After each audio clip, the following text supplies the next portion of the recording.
All right, here we go, everybody. My name is Angie Peacock. I'm a psychiatric drug withdrawal consultant and a healing coach. I'm coming to you live from Burning Man outside. Not what I expected, but I said yes, which we will talk about very soon with Amy here. So if you're on YouTube and you're watching this later, will you please do me a huge favor and just hit subscribe? It's how the algorithm works. I hate the little business stuff, but please do that for us. Okay, Amy Barnett is a Chicago-based hairstylist that has survived benzodiazepine and flouroquinolone injuries. She is in recovery from complex post-traumatic stress resulting from developmental age trauma while also navigating the road to healing from PANS with her 11-year-old son. To say there's been a lot on her plate is a huge understatement, but she uses levity and humor every day, constantly applying the golden rule of improv, yes, and helps her with acceptance and keeps her on the bright side of her paradigm. Welcome, Amy. Hi, thanks so much for having me. I So love we that should you're tell, at Burning Man. right? We just said it before we came on. We've come a long way, sometimes together. So Yeah, I should say that me and Amy were friends in Withdrawal, like pretty close. And I would call her from the bathtub. She would call me from her car. We've spent many hours crying together. I mean, my favorite memory of us was when I came to Chicago and we all sat in the car, me, you, and Ann, and we talked yeah, about the S word. And I left that conversation feeling like, oh my God, I was able to talk about it. I unloaded a lot of my burden that I was carrying with the whole SI situation. And I just felt like these are good friends that I can like trust and they're not gonna like do something to me. It was a very hard time for me. right. Because that S word is it's a trigger, understandably. It's a scary topic, but we need to be safe, seen, and secure to heal. Yeah. And if we don't have that, I think that's why a lot of people might follow through with it because they aren't safe, seen, and secure. So I have so long appreciated that you were my foxhole buddy, my survival buddy. So thank you. Been through a lot together. Oh gosh. So I guess we should start with like talk about what happened with you. Like how did you come to be on a benzo? Let's just start Okay. there. So for me, I had post-traumatic stress disorder, complex post-traumatic stress, but didn't know it. That really wasn't a lay term. Probably till like 10 years ago, the word trauma and PTSD wasn't so, it hadn't permeated our culture so much and our knowledge. So I was just walking around super traumatized, but my diagnosis was always generalized anxiety. So when I was 30, I had an anaphylactic reaction to penicillin, which is where the airways close. And I wasn't really right physically. And it triggered me mentally as well. Just having that helplessness, I couldn't breathe. It was like being choked. So it stirred up a lot of things. And I was speed dating doctors. That's when all this doctor to doctor shit really started for me. I was having tingling and numbness. Half of my face would go numb. Really bizarre stuff. And I wish that I would have known about integrative and functional medicine then, or a naturopath, but I still really trusted doctors. So I went to a doctor and then they started me down this path of like, well, we have to test for this thing and that thing. And it became 9 months of trying to rule out MS and lupus and some pretty serious things where I kind of wish someone would have just said, you've been through a lot. Let's take a breather. And I guess essentially that's what this rheumatologist was trying to do by giving me diazepam. He prescribed me diazepam. It was like a 30-day prescription. At that point, I was so afraid of drugs and pills because one almost killed me.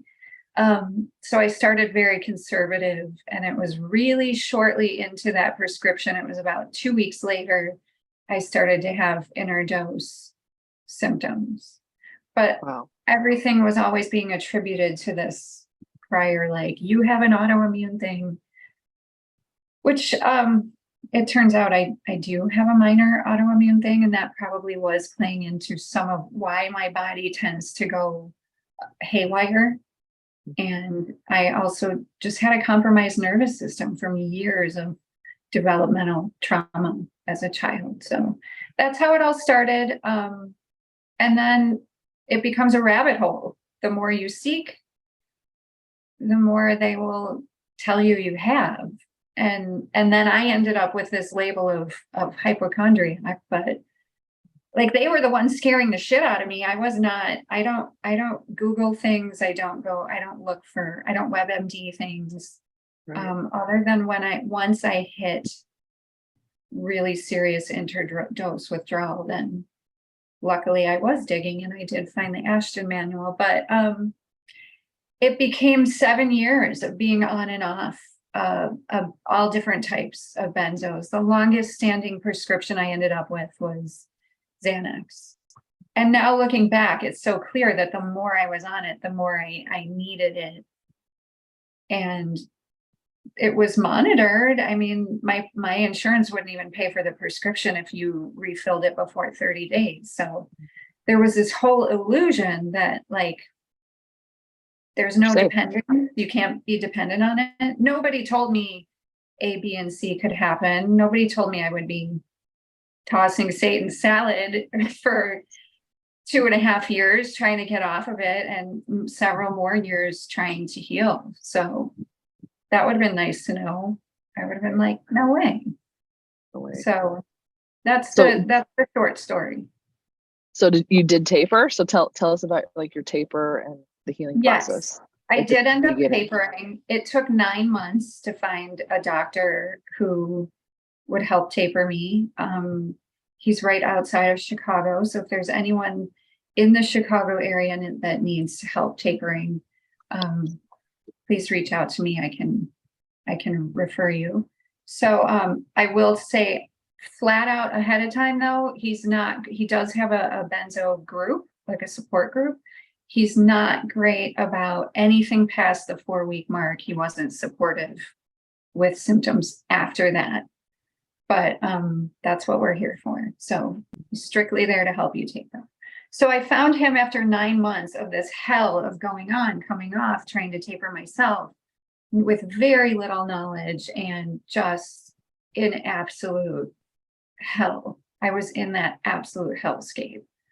I found him, he put me back on diazepam. At that point, I was trying to taper from Klonopin. And it was somebody in his support group that said, who had abused benzos. And he said, there's a reason we don't buy Klonopin on the streets because nobody wants to party that shit up. It's poison.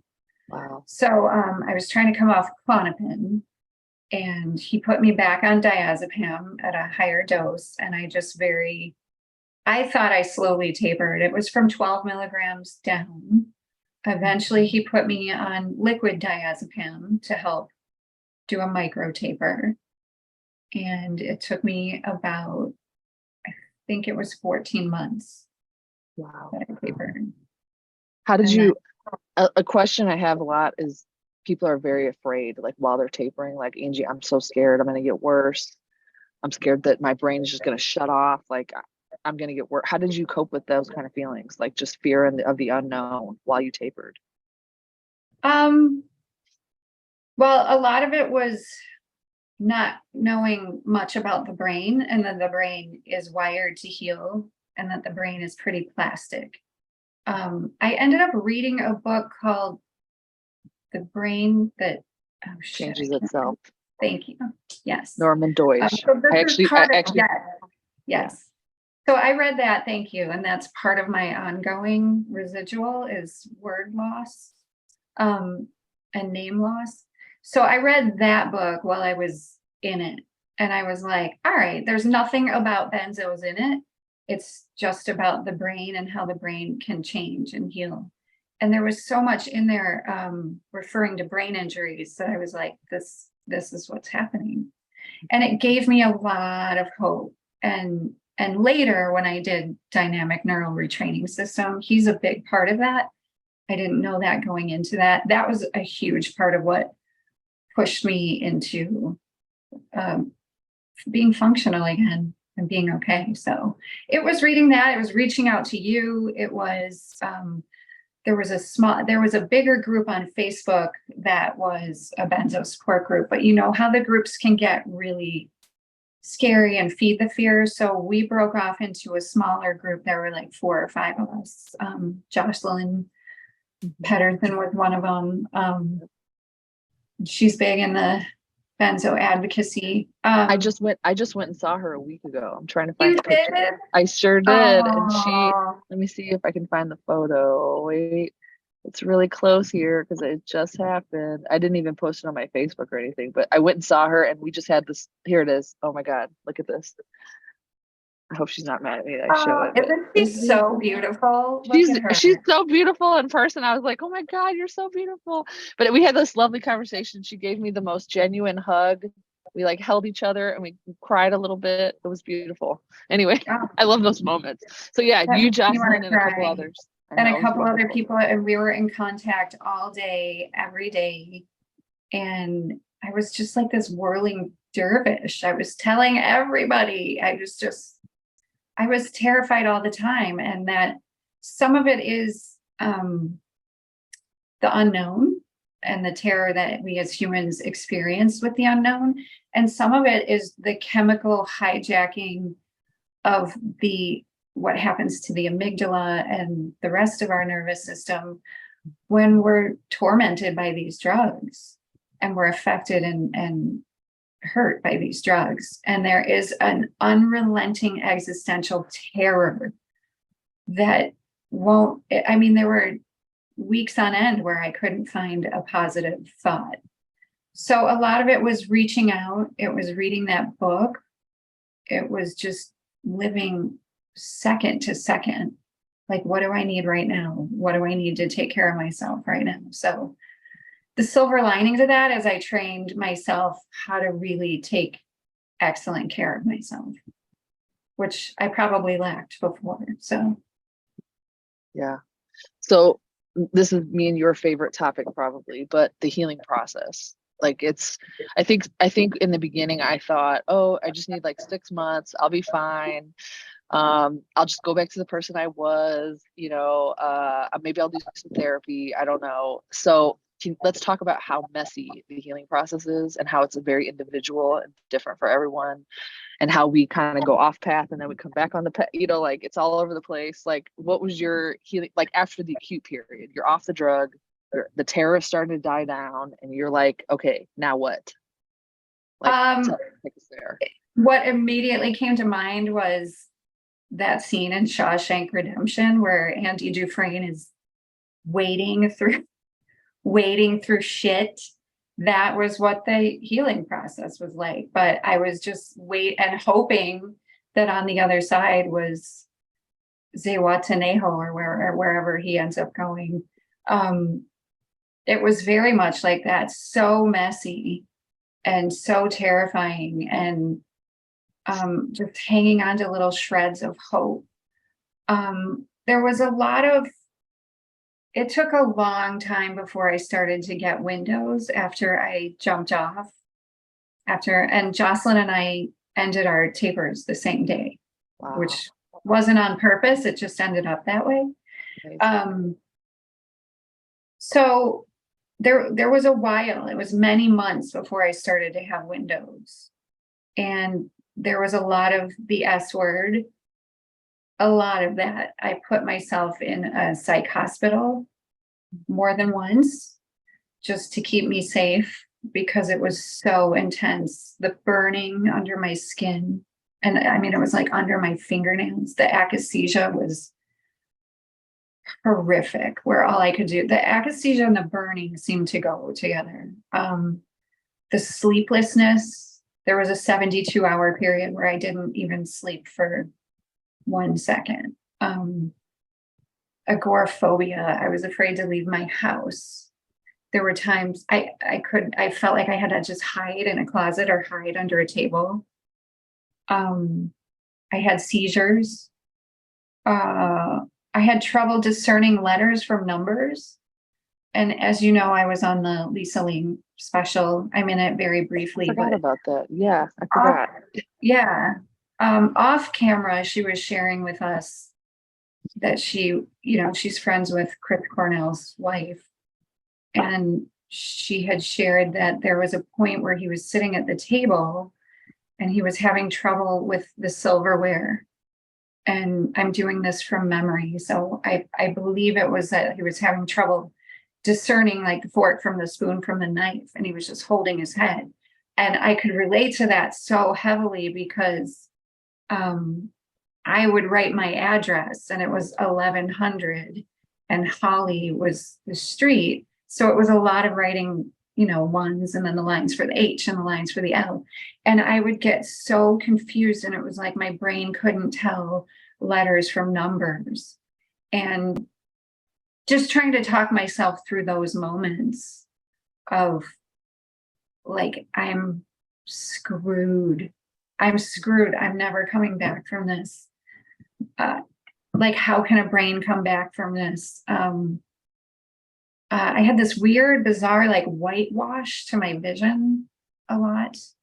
I had Alice in Wonderland syndrome, I where had things that would too. appear bigger or Yeah. smaller. That's right. You're one of very few people that I know Yeah. that's experienced that. I had derealization and depersonalization, where I felt out of body. And, you know, as someone who's traumatized, it was like all of this then became magnified because I didn't want to be in a body that was tormented like this, a torture chamber.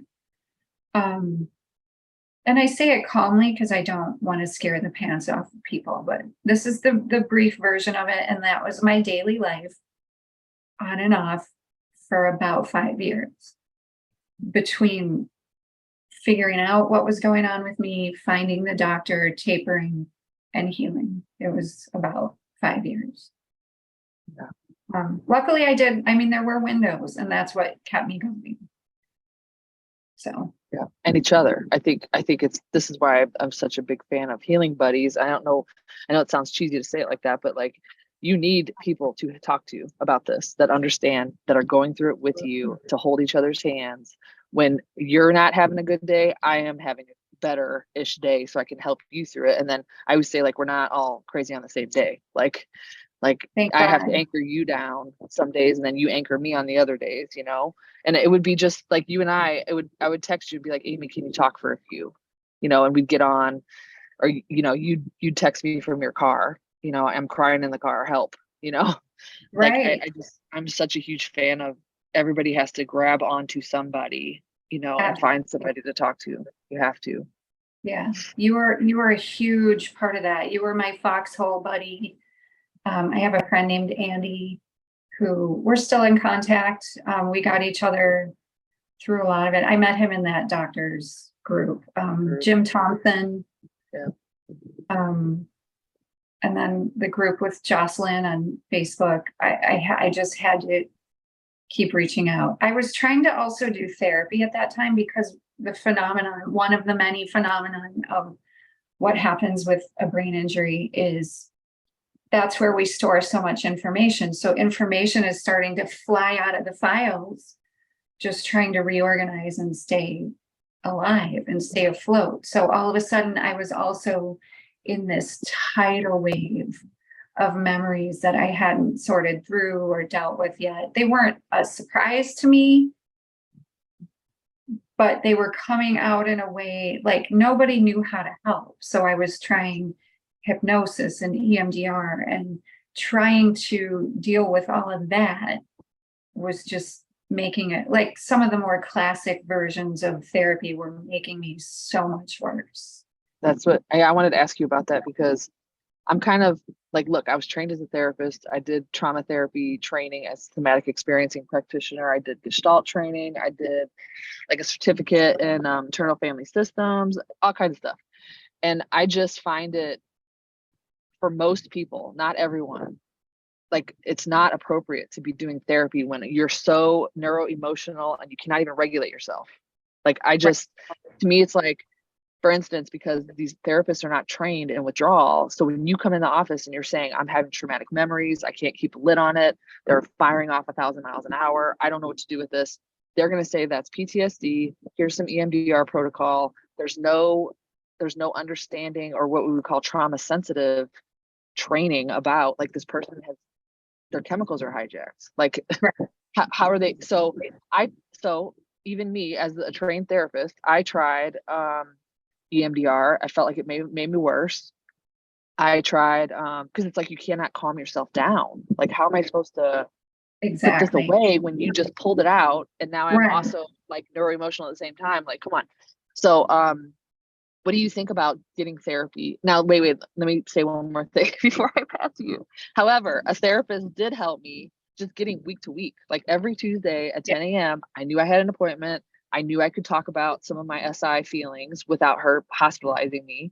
She was positive, and she was always telling me, like, you're going to heal from this. Don't worry. Like, she was actually willing to learn.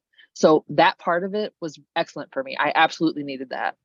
But when it comes to like intensive trauma therapy, when I was in acute or the first couple of years, no, that was not helpful for me personally.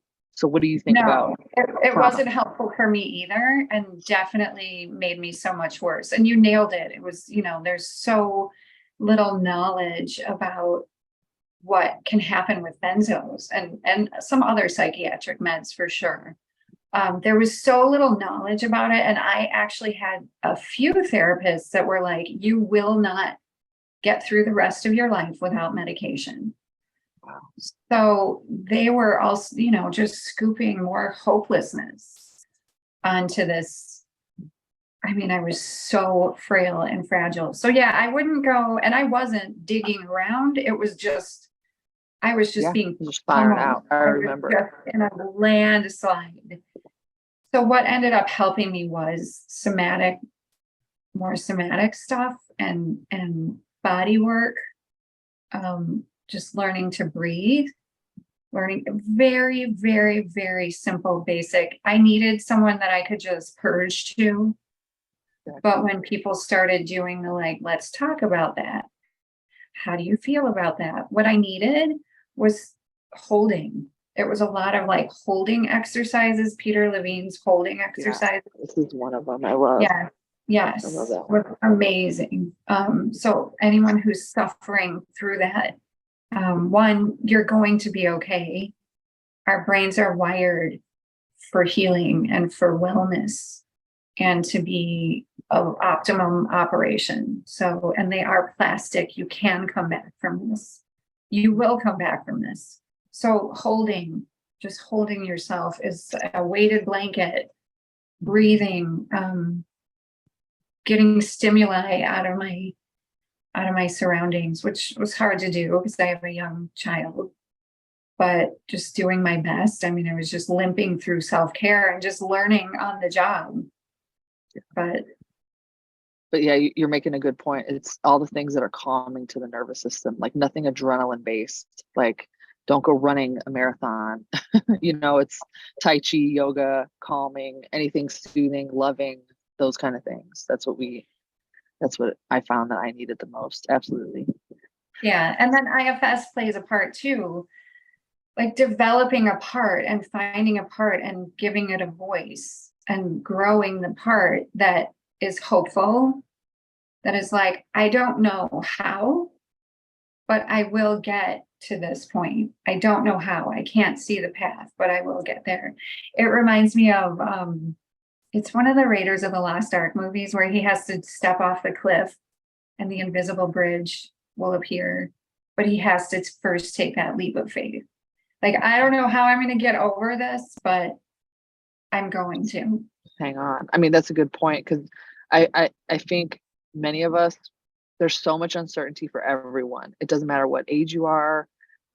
You're just like, I don't know what's going to happen. I have no idea. And I know I felt that moment where I was like, I'm either going to die from this or I'm going to heal from this. I'm not really sure what's going to happen, and it's just, there's something inside of us, I think, that like has this huge survival to live. Like, you don't have even conscious control over it. It's like, it's there and it's going, whether you want it to go or not. And even some of the symptoms, I think, help us in that it makes us scared to die. And that's probably a good thing.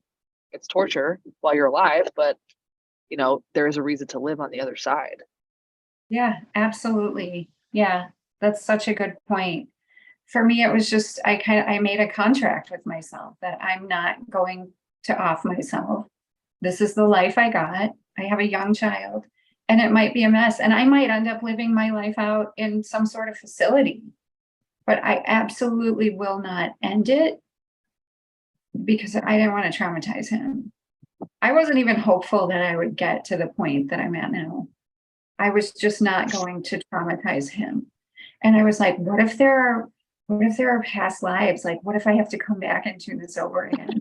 Oh no. So I was like, all right, I'm just Wow. gonna get through and hope that Norman Deutsch is not full of shit. And Baylissa is right yeah, and everybody yeah, I heals. worked with Baylissa, Yeah. I worked with Jennifer Lee, Yeah. and they just kept telling me, you'll heal, you'll heal, you'll heal. And I was Fine, like, you'll be fine. I probably just threw my $45 in the garbage, but they were right. It was Right. money well spent. And honestly, it's now that I'm in this position and I'm doing great. I wouldn't say I'm 100%, but I have put down the idea of being 100%. And I put down the idea of ever going back to who I was. I think these huge life altering events are meant to bring us to a different place. So I've put down the idea of like, I'm going to be who I was before. This has changed me forever. And it's all for the better, who I am on the other side of this. And looking back, I did improv back when I was funny before life got dark and scary. It's really using the golden rule of improv, which is yes and how I apply that in my life and how I look back and go, that's exactly how I've survived really severe trauma. I mean, pacing in a psych ward. And having the guy in the psych ward tell me, I've never ever seen anyone not sleep for 3 days. I was like, oh great, I get Great. the award. Thanks. That's really hopeful. Thanks, dude. Gosh. So yes, and to me is like the yes part is just acceptance. This is happening. I don't know why. I don't know how. I don't know if I deserved it or not. Just getting rid of all of that. Like, how did I end up here? Why is this happening to me? I put all of it down. And the yes to me is just acceptance. This is happening. The and part to me is elevation. How am I going to elevate this experience? I'm going to elevate it by one, surviving it. And then my next step is what I continue to do and what you're doing, which is create supportive environments for people, lend myself to advocating for people and supporting people who are going through it and spreading awareness. So cool. So yeah, tell us, let's talk about maybe the Lisa Ling episode, some of the opportunities that are coming up for you. Like, what does that look like in real life?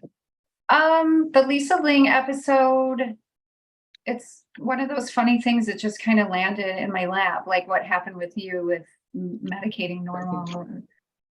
Somebody reached out to me and was like, do you want to make a video for this? They didn't choose me to do that video, but I'm friends with Jim Thompson, and I was just on the periphery of his group and went in and joined for that episode. So I'm not in it very much. I was pretty healed at the time that we recorded, and then went on to have, it was like the 48-month mark. I had another terrible wave. So at the time, I didn't have a lot to offer about going through it in real time, but it was amazing just going through it or doing that episode and meeting so many other people in person. It was so amazing when I met you in person. It just made the whole thing real, and it was so affirming that, like, okay, I'm not crazy. This No. is totally chemical. It was that fed so much hope to just keep I going. think that it's huge for, I mean, I remember when I first met the first couple survivors in real life, and I was just like, there's something about it that's like, I don't think it's a trauma bond per se, but it's like there's something about another person that was in the same hell as you and you see them face to face. It's something healing about it. I can't explain it. And I it's can't like explain it. instant elixir, I was just like, Instant. I'm Yep. not, I can finally start to put down this idea that I'm crazy, because there's so much gaslighting and so much abuse Yeah. from these doctors that, I mean, it was as bad to me as the trauma that I Yeah. survived in childhood. So doing that episode was really beautiful, and it was just like an instant healing. And I called my ex-husband and was just like, I'm so sorry that you went through this with me.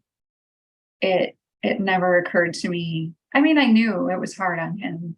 And we both cried on the phone. It's gonna make me cry now. And hearing Lisa Ling talk about Chris Cornell and Anthony Bourdain, that's not in the episode, it was off air, but she made this incredible point. And she started going down this path because her father was Her father. affected. And she made this incredible point to us off camera that Anthony Bourdain was on them, Kate Spade was on them, Chris Cornell was on them, and they all died by the same method. So she's like, what she had discovered is that people who are dealing with SI and go through with it all have the same method, which is hanging. It's the most common way to follow through when you're suffering from a benzo. So that was horrifying and enlightening. And it just made me more grateful that I'm on the other side. And I can say it opened a portal of light that I feel like was so tightly shut that I forgot there even was light. So it just started to open my heart back up. And with that, my body started to open back up and my nervous system started to connect to life again. I didn't feel so insular and alone. It was a real gift.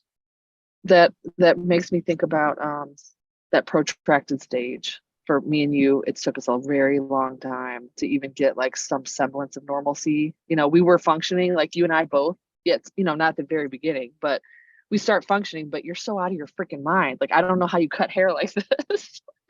But I remember those days like, Angie, I got to go to work and I'm having a horrible day, and it's like, I don't, can you say anything about that? Like the amount of suffering that we endured, but like appeared and acted normal. Like it's just this phenomenon. I find, I joked with my tapering support group. I said, you guys walk through the grocery store and you're like, everything looks too bright and you're falling over and you feel you're going to hit your head. The ambulance is going to get called. And then you get to the counter and you're like, here's my MasterCard. Thank you so much. Have a wonderful day. And nobody has any clue. No, I mean, like how out of your mind. Like, I probably looked like Jack Nicholson at the end of The Shining, like with my hair coming out of my ponytail, like, here's Johnny. I probably looked like that in the grocery store. And there were times I look like that now a little, but yeah. No, sorry. you don't. You look like you're at Burning Man and you're a badass and you're having fun. I am. Anyway. So I forgot what you were even asking. Oh, just working, trying to work. But like you're out of the stage, but you're trying to like make a living. Honestly, a lot of it is a trauma response of having this very hyper responsible part that's responsible for everything. But I don't have family connections. Those were broken by my choice to protect myself from people who did harm in my life, and I didn't want them near my kids. So I didn't really have family to help. I was married. My ex-husband was doing his best, but he wasn't really earning enough to get us both by and pay for our house. So I have this very hyper responsible part that's like, and another trauma response is like, ignore your body. ignore what it needs. I'm kind of over here half the time. So that lent itself to me being able to work, honestly. It was like, well, I have to. And then, sorry, I'm moving something off my screen. And then some of it was like, I would just go to work and just try to be in other people's energy. You know, now what I know about healing from trauma, there is a big portion of it is aligning your nervous system with a nervous system that's grounded. So I think instinctually, I knew I felt a little better in people's presence. And God bless the people who sat in my chair and I would cry. I would tell them what was happening and they would still have me do their hair. These amazing souls. I must be really good at what I do or just have the most saintly, incredible clients. I did lose a lot of business too, though. Some of it I think was I was in a scary state, and some of it was I was off work a lot. I had to cancel a lot of appointments. So I was just blessed with people who kept showing up. It was horrible. It was completely unpleasant, but it kept me focused on something other than myself because I just felt like a dog chasing its tail. I was just turning inside out. Yeah. And I will say Amy is good what she does, because I could not sit to get a haircut, and I drove up to Chicago 4 hours to get haircuts twice with Amy because I was like, I can't sit in a chair with a stranger. There's no way. Mine was like, the second you trapped me anywhere, that akathisia would come out. Like, I cannot sit. There's no way. So I'm like, Amy, can I come get a haircut from you? You're like, are you really going to drive 4 hours? Yep, I'm coming. I was like, bring it, lady. I'll be here. You just tell me when. I sure did. But yeah, you are good at what you do. But it's a trip, I think, to think about how much suffering we can endure and still appear normal. And some of us can work, and some of us feel like, being like me, I felt exactly the same. Like, I have to be around people or I'm going to totally lose it. Like, I have to. And because I didn't have anyone in my home, I had to seek that out somehow. Like, I have to be around someone most of the time, some of the time after the acute stage. But yeah, it's hard. Yeah, okay. It was really hard. Fake it till you make it. Yeah. So let's go to, let me think. Oh, I want to talk about neuroplasticity and DNRS and primal trust and Gupta and all the things. And you gifted me, and it's still in my savings account because I haven't been ready to try, but I'm so close. She gifted me a DNRS, like whatever one I wanted to try. And I'm so close. And I've been doing a lot of the principles anyway. And it's like huge. I'm a huge fan of all that stuff. So let's talk about that point at which you're protracted. You want to get your life back. You feel some semblance of like, let me try something. Like, what was your decision point? Tell me what you know about all these programs. Like, what is your opinion on them? Yeah, it saved me. DNRS saved my life. I was at the 48-month mark. I had another insane wave. But again, even at that point, I wasn't totally sure that could happen. So what I noticed was that the 6-month, 9-month, 12-month, 18-month, 24 and 48 months, I had huge waves.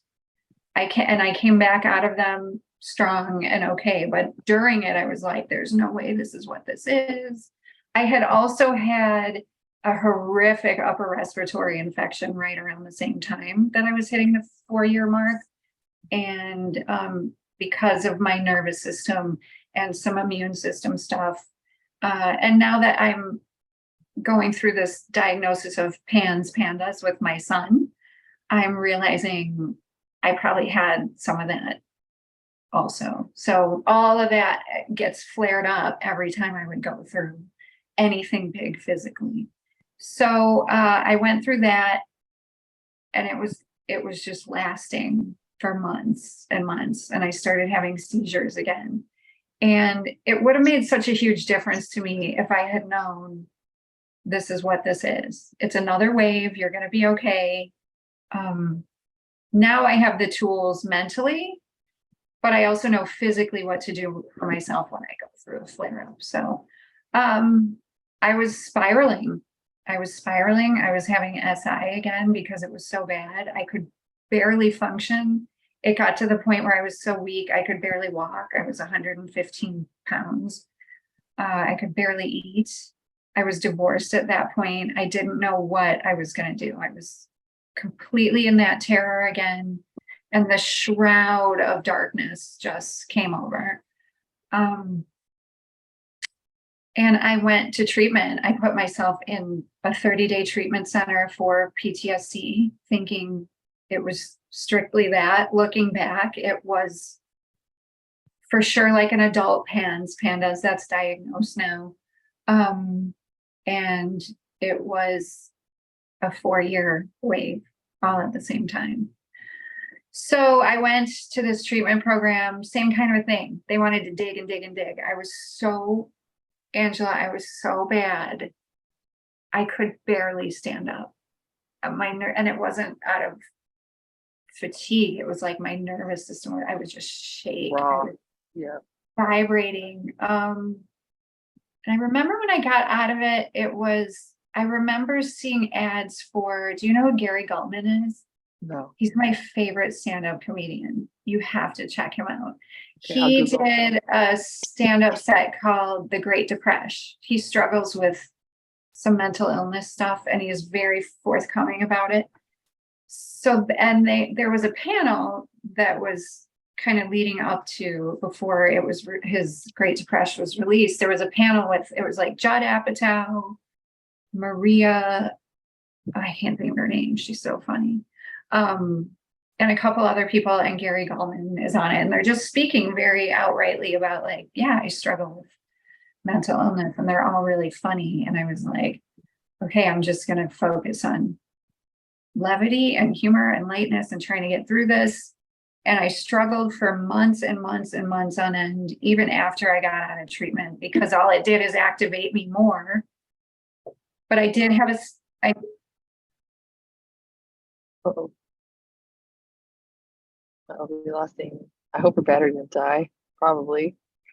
Eek. She'll be back. Okay, so if you guys have any questions, oh, here she comes. That was quick. You can put them in the comments, and Jill will pass them to me, and I will ask her. Here she comes. She's coming back.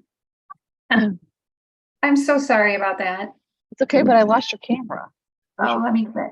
Let me see if it's on my end. It's almost like you called it instead of a video. I'm There you here. are. There she is. Okay. Sorry. Good. No worries. Sorry about that. I right. hit the wrong button. It's okay. Okay, so all treatment did was activate me more, and I got home and I was just right on the ledge all the time. But two things helped me in the treatment center. One was a lady who I couldn't stand, and I kept getting into arguments with her while I was there. But she ended up taking me into her office because I was in one of those states where I was just like rocking. And they want you to go to like classes and art therapy and talk, and that's not what I needed. And I needed to just be brought down several thousand notches, which I learned to do completely on my own. But this lady took me aside at one point and was like, do you know where you are? Do you know who you are? I'm like, I'm not crazy. My God. So hearing myself say that, I was like, wow, they really do see people who are in that shape. And luckily I'm not. But she was like, she had a son that passed away. And she was like, for me, it was just acceptance and surrender constantly. Just constant acceptance. This is happening. And I surrender. This is happening, and I surrender. And there was so much like trying to letting go of the control. And then there was a psychiatrist in the treatment center who everybody hated this guy. So I went in there poised for a fight because of all my experiences. And he ended up saying, I was like, I can't, I'm so sensitive to meds, and I have the genetic testing to prove it. I'm not going to take anything. So he was like, all right, let me put you on a little something for seizures and just to try to help you sleep. And he did. He put me on carbamazepine. I literally take less than an infant would take. I'm still on it. It helps me with the migraines. I tried to take a normal size dose and it made me worse. Much.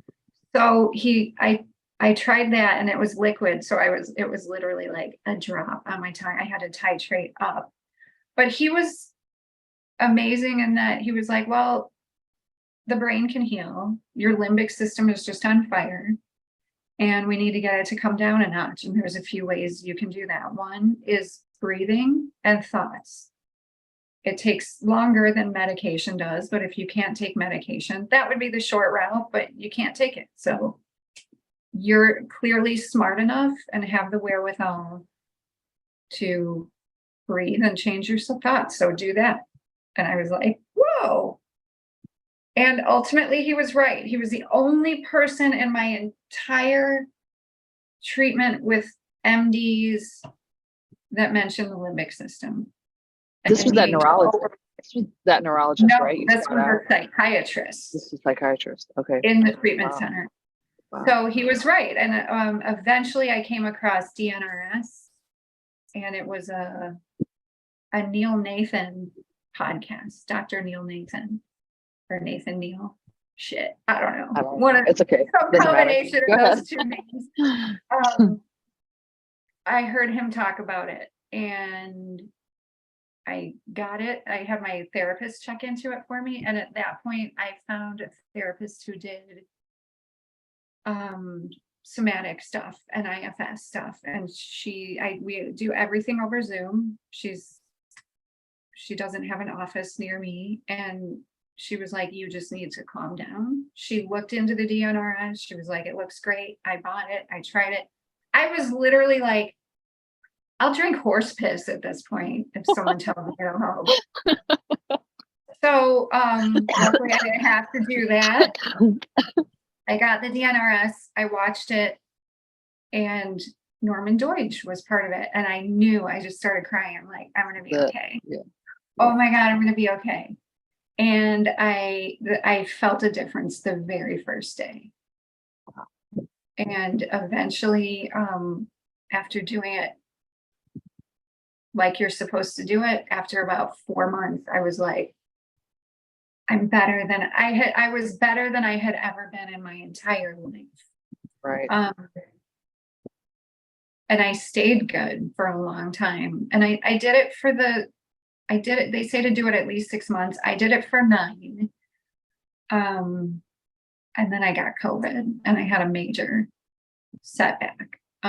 So I started doing it again, and I'm currently still doing it. And it's been life-changing. It's the number one best thing I've ever done for healing.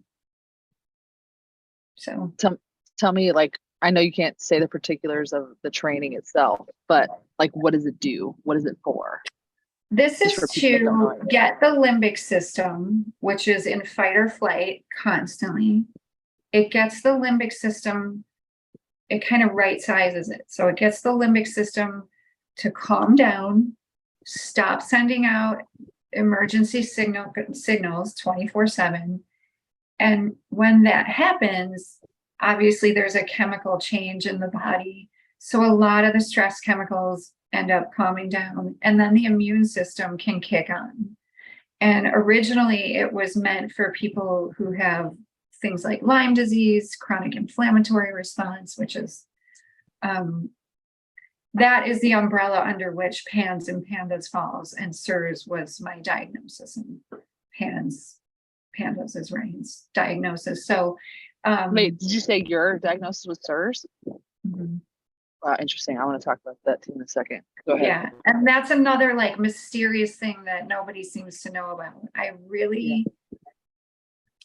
I must have been such a jerk in my last life and just decided to make up for it all. No, no. It gets the limbic system to calm down no matter what has put it in fight or flight, whether it's post-traumatic stress, whether it's chemical sensitivity, Lyme, SIRS, illness, there's so many things that cause it. Yeah. So it gets that to relax. The immune system can then kick back on, which it's meant to do. And it can start taking care of business. in your body. And I just had this incredible sense of calm, like I can experience joy again. And for so long, I couldn't even, it was like when you see superheroes in movies and bullets bounce off of them. That's how like joy and lightness would just bounce off of me. I was not in a good place. And now I really am. They don't recommend the DNRS. I just started learning more about Gupta because I might want to switch over just so that, not because the DNRS doesn't work, but just if something gets kind of rote, I would be, my concern would be like, maybe it won't. I don't know. There's also primal trust, but she brings a lot of, I think I see it's a little bit more spiritual in nature, and what is it? She has more trauma stuff in there. But that's cool. I read a little about hers. They all do the same thing. It's like, just pick your flavor. Yep. And on my show 2 weeks ago, we did Drew Linsalata, who does the Anxious Truth podcast, who does very similar things, but with anxiety. And then I always recommend to clients with chronic pain or pain issues to listen on YouTube to Pain Free You. It's all like the same stuff. Like, how do you send messages of safety to the body? How do you understand that, help your brain understand, like, there's not anything, it's just sending false alarms.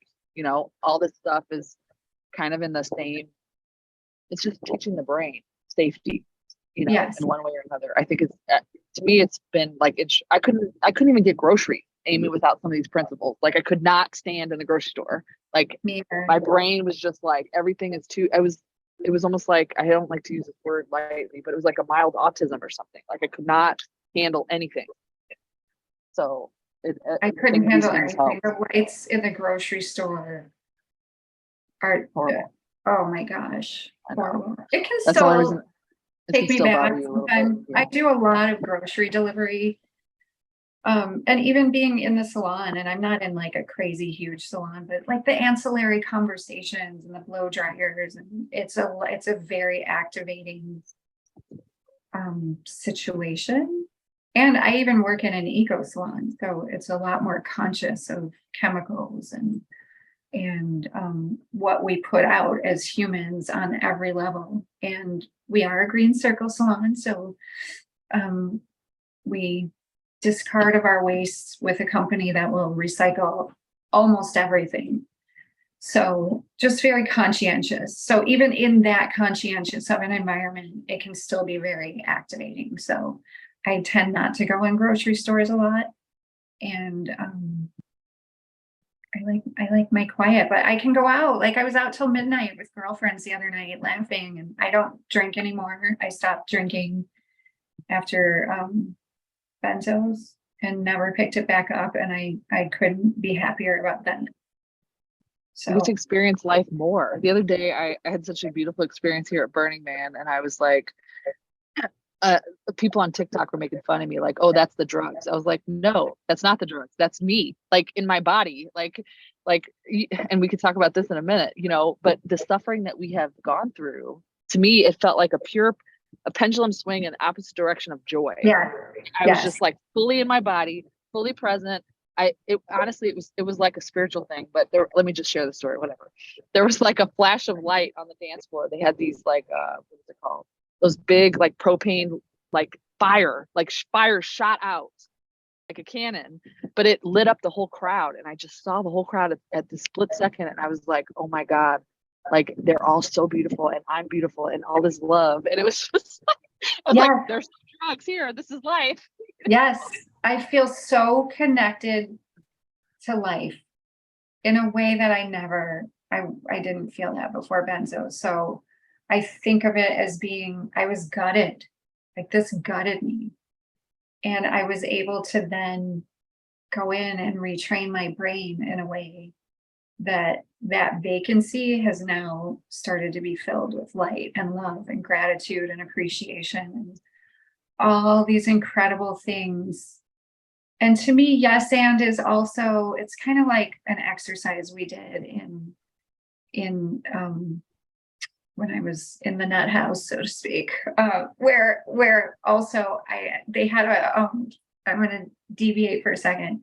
They had a talent show, and I was like, this is the most pathetic effing thing I've ever seen. But in the end, like, I give them so much credit for trying to use levity and fun. And I was just super judgmental. And I was like, this is embarrassing. And I ended up doing an improv set with one of the other girls who she had been trafficked. She was just a teenager, and she was trying to heal from this trafficking experience. And she used a lot of humor to try to get by. And she was my partner, and we did an improv game. And all of a sudden everybody was laughing, and I was like, oh my God, it was such a moment like that I was like, oh my gosh. And it wasn't about feeding my ego, it was about me giving something to them. And people came up to me for days after that, and they were like, see, I just get famous and all these psych. The heck? How do we land in the places we land, you know? Right, exactly. So I forgot what my original point was. I'm sorry. I forgot too. But just connected to life, being connected to life again. In that moment, I felt a small connection, like a little like, zzz, zzz, like something's coming back online. And I'm just feeling it more and more. That I really credit to the DNRS and to doing IFS with my therapist once I was ready, and learning about the different parts and integrating parts and whose voice, which part is voicing my narrative right now, has been incredibly powerful. So if you're gutted, it's okay. It's just keep going, limp, crawl, just lay there, breathe and drink water if that's all you can do. But that space can and will be filled with light again. Angie, True. You and I never thought we would be here. Never. We never. Like me, like literally me laying in a bathtub, like crying from the depths of my soul. Like there is no way. And then you're soothing me on the other line, and a week later you're telling me the same thing. Like literally unable to like feed yourself or walk to the shower. I couldn't stand up to shower for 2.5 years. Like could not too much stimulation. Couldn't wear clothes like full first year. Like, and look at us. Yeah, when you came on, glasses because wearing hats, anything that like seemed to go around my eyes. I was just like, yep. It's too much stimuli for me. The brain is amazing. That's all I can say, because that's the only reason I coach people. Not the only reason, sorry, I shouldn't say it like that. One of the reasons I coach people, or what I like about it, is that I get to watch people healing. Like, yes, I see all the suffering, it's horrible, but I know, like somebody yesterday said, Angie, you're so sure. I was like, yeah, I'm sure. Mm-hmm. How would I not be sure? You're not any different than any of us that thought we were never going to get better. I'm absolutely sure. Yeah. It's just a lot of suffering in the meantime. But I'm sure there's nothing I don't worry about you, for instance, for example, but it's a beautiful thing to watch the human spirit. I feel love every day. Like couples come on and they just love each other. And the husband's asking questions about the wife. And I'm just like, oh my God, this is so beautiful that I get to witness this. But it's the worst suffering, I think, on the planet. One of the worst. For sure.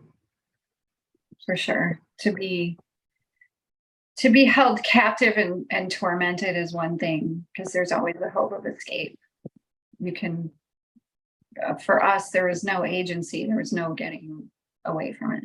It's in it, and that is horrific. So can you tell us about the podcast that's coming out? Yes. So we're going to start recording in a few weeks. My podcast is called Hilarious.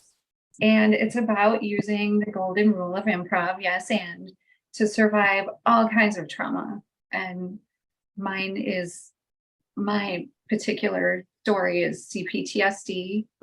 I had a pretty insane upbringing, and I'll get into my backstory a little bit on the podcast. Surviving benzos and surviving SIRS for many, many, many years without knowing that that's what was going on. And now I have a child who has pandas, and unfortunately DNRS, you can't use it if you're under 18. It just doesn't it doesn't work and it doesn't apply to him. So we're still in that. We're on, I was going to say we've been to hell and back. We've been to hell. We're not back yet with that. So that's also a pretty traumatizing experience. So those are mine. And I'm going to have people on who share their stories and how we get through it with acceptance and elevation, and just letting a little bit of light and humor and levity into our lives every day. Respectfully, obviously not making fun of any of these things, but I want to create awareness about some of these more mysterious but debilitating diagnoses and things that people can go through. And I want to create a community of support that isn't scary for people, because I left so many support groups because they're terrifying. And I want to share resources. And my idea of elevation is to help other people. And it makes me feel happy, and it makes me feel connected to life, to just be of service to my fellow humans, because that's how I got through. I survived it. You were a stranger to me on Facebook, and that we got each other through. So I'm willing to hold people's hand and walk through the dark, and maybe crack a couple jokes while we're stumbling. So, well, I'll keep you posted once it airs. Once you post it, or once you go live, let me know and I'll post it over here so we can share it on our page too. So I would love to. And can I share a poem that somebody but I have one more question. I have one Yeah. question, because I already know one of my clients who also just got diagnosed with SIRS is going to want me to ask you this question. And I know he's watching right now, so I cannot let you go without explaining what is SIRS. What is the difference between SIRS and benzo withdrawal? Or psych drug withdrawal, because even I and him and I have been talking about it. I'm like, no, that looks like benzo. Like, tell me what's the difference so that I know if there's a flavor to it, then I can tell people, like, hey, wait, this might be something else. Because usually I have a nose for, wait, something doesn't sound right, which I felt with you, So tell people what SIRS is. Okay. What is the treatment and all that? Called CIRS, and it stands for chronic inflammatory response syndrome. And I'm under the impression it can be anything that inflames your body, your nerve, particularly your nervous system and your brain. And it can be different areas of the brain. It can be the whole brain, but it can look a lot like benzo withdrawal, because when your brain is on fire, you're going to think crazy. You're going to feel crazy. Your body's going to go kind of crazy. So, it can be from many different toxic exposures. And I mean, who's to say that benzos aren't one of them? One of the main causes is mold exposure, like a biotoxin illness exposure. So if you're living in a water damaged building, it's very common to end up with SIRS. And then PANDAS falls under the SIRS umbrella. So it really is when there has been some sort of an environmental toxin that sets off inflammation that just kind of starts to trip up the stairs instead of down. It doesn't come down on its own. It just elevates and elevates and escalates until a lot of people just can't function. So, and what's the treatment for it? It just depends on what your offending what the offending toxin was, and there are ways to find that out. I know a lot of us end up with, and I was diagnosed with mast cell activation syndrome, so that can also fall under the umbrella of SIRS, and that is directly from benzo withdrawal for me. I never had that before. So when the mast cells get activated, then you're responding to histamine in a very it's just such a, you respond, you have a huge response to it, and it's kind of exaggerated. So I had to eat in a way, it was eating a really low histamine diet and doing the DNRS that initially got me better. Now I can eat what I want. I tend to not feel well if I eat grains. So I kind of stay away from those. that we could get into metabolic psychiatry, but that's a whole other. Yeah, I do the same stuff. That's a whole other episode. Anyway, okay, so this is the part where this is my favorite part of the interview, obviously, where we end on hope. And I want you to read that poem too, but what kind of hope can you leave with people that are watching? I just want people to remember and really develop that little teeny tiny spark that you have in you that feels hope. Grow it as much as you can. Write down positives, even if it feels ridiculous and fake. Do it. Grow that part of you, and then let that voice be loud. Angela and I never thought we would be better. There are a lot. I mean, I had people telling me, I had therapists and doctors telling me, you will not be better without medication. So I had no reason to keep going other than to stay alive for my kid. And now I'm so much better than I even thought was possible. So just keep going. And if you're hanging on by a thread, it's still something. All right, I want to hear this poem. I love poetry. This poem is by Rupi Kaur. I don't know. I think that's how you say her name. It's Kaur. I am not a victim of my life. What I went through pulled a warrior out of me, and it is my greatest honor to be her. I think I just saw that on Instagram the other day. So An honor beautiful. to be her. So you're in training right now to be a warrior, but like a gentle one, you know. Like not all boundaries have to be the Berlin Wall. Not all warriors have to be violent. We are warriors of light and peace. Like a quiet warrior. I love that. Oh, it's so beautiful. Oh, well, thank you you for helping me. Thank you for helping me stay alive. Oh, I could almost cry. I know I'm trying not to. I'm trying not to. I'll get dust all over my face if I cry. But it's there. It's there. It's there. It's emotional, especially when I get to talk to my healing buddies, because it's like we know how hard it was. You know what I mean?